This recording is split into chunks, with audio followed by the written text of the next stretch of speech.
Hi everyone! Okay, so in today's video, I'm going to be showing you how I am making my wedding invitations, which is right here, and it's the wax seal kind.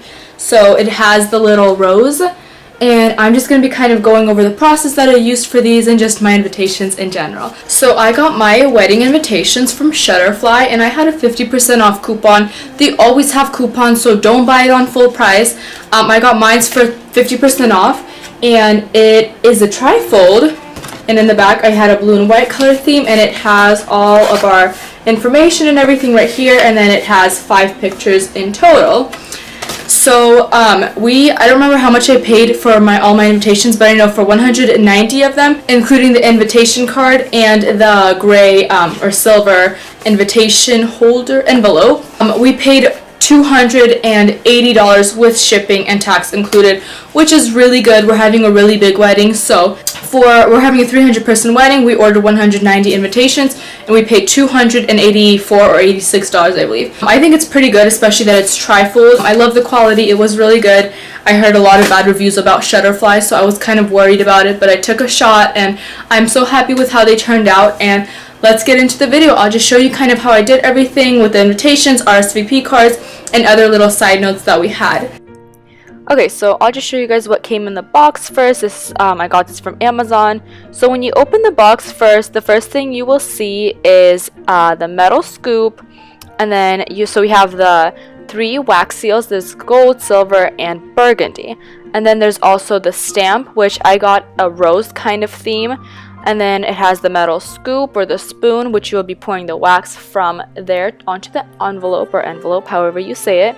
And then 2 little tea light candles, which you can always refill, and they're very cheap to buy.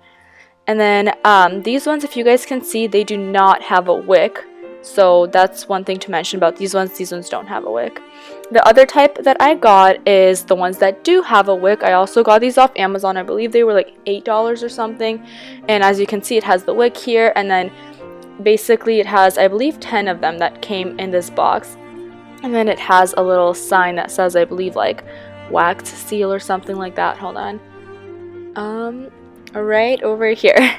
Okay, I can't really read it, but it says, oh, sealing wax. Okay, so it's not really focusing, as you can see, but it's sealing wax. So a couple things you will need is obviously your envelopes, which you will be putting the wax on, and then I'll be writing their names on the top left corner, and obviously sealing it. Here's a little example of what I did. And then you take it, and then I used a rose gold marker, which I won't be showing in this video, but a rose gold Sharpie, and it does not seep through. And then I take my invitation card, and then I folded it. Well, it came folded, but I took it and I move it to the side, and then I put my RSVP card, which we are doing through online and in person. And then we also have a little parking sign, which is just for us. Obviously, you can put your registry in here. You can put any other side notes that you may have. This is what we did. And then, of course, just place it into your envelope and seal it. And there's a little clip of me sealing it right here. And then you can just close it. And you're good to go for this part. Okay, so this first technique that I'm going to be showing you guys, this is the longest one. So if you have a lot of people that you are inviting, I would not recommend using this method. This is what I was originally starting with, and I ended up switching to a different one, which I'll explain later. But basically, you light up your wax candle and the little lighting thing, and then I take the metal spoon, and I will be holding it over the fire, because when you're melting the wax will be pouring into here, and instead of drying right away, which it would if you pour it directly on the envelope, it will go in here, and the fire will keep the metal spoon warm, and so it will not dry up, and you can still pour it onto your envelope. As you can see, this is a really long process, so I would not recommend this if you have a lot of people you're inviting. But basically, when you're done, you can blow up the candle carefully. As you can see, it can be dripping, so make sure you're not doing this over like carpet or anything like that. And so you blow it out, and then you can take your metal spoon and hold your envelope. I forgot to shut mine down to seal it with this envelope, but you should definitely do that. That's very smart to do so. And then you can just take it, you take your spoon, you prepare it, make sure, or not your spoon, sorry, your seal. You prepare it, make sure it's not like upside down. and then you just melt it a little bit more. And if you can see, when you burn the wax with the candle, the fire also burns it and it makes it kind of like black and ashy. That's another thing I really didn't like about this. But if you take a little toothpick, which is what I'm doing, you can just mix it up. You won't even be able to tell. So it's not even going to be an issue. And then just pour directly into the middle, and then you can, you don't have to wait till all of it comes out, because then it'll dry really fast and you don't want that. But basically you can just take your metal stamp and you can just stamp it right in and make sure that it's centered perfectly so your letters or whatever your design is not upside down. As you can see here, there's a little rose, and this was like my first one on camera, so I didn't get enough on the side, but you can definitely do yours to get enough on the side. Here's just another kind of little example of me doing it in fast motion, just to look over it again and see some more stuff.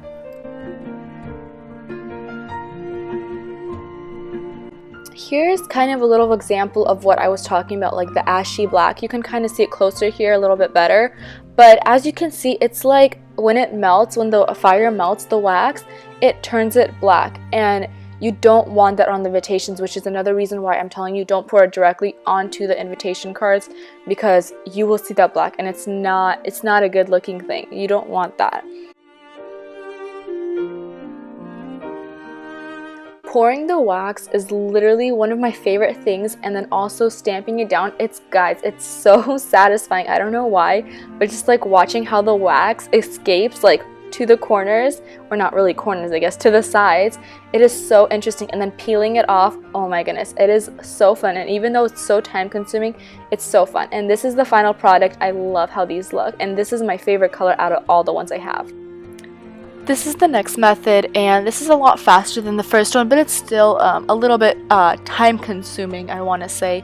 But basically you melt the stick directly into the wax. And so one thing I didn't like about this is that it feels like you have a full thing, like a full spoonful, and then you pull out the stick and it's like right here. It's like not even halfway done, so you constantly have to scrape from the sides and keep going again. But I felt like this was enough for me. And so you again have to mix it, because I had some pink left over from my first wax seal thingy. And so you just mix the color together, it makes a pretty color. And then you directly pour it onto the envelope, and the process from here is the same exact as the first process.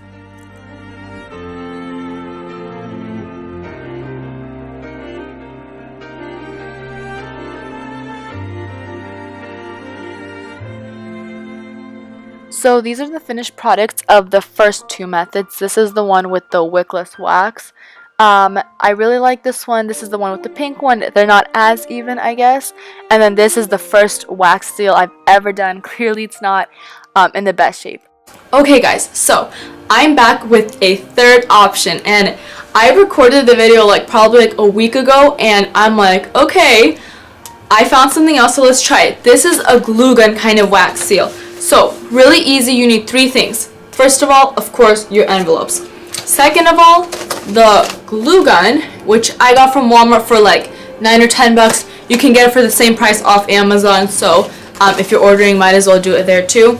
And of course, the wax seal. This is the same exact brand, I believe, that I had for the melting one. So check it out, and I believe this is the same one, and this was, I think, $8 or $9. I'll also link this down below. And pink, it's a rose pink kind of color, because our colors are pink. So let's go.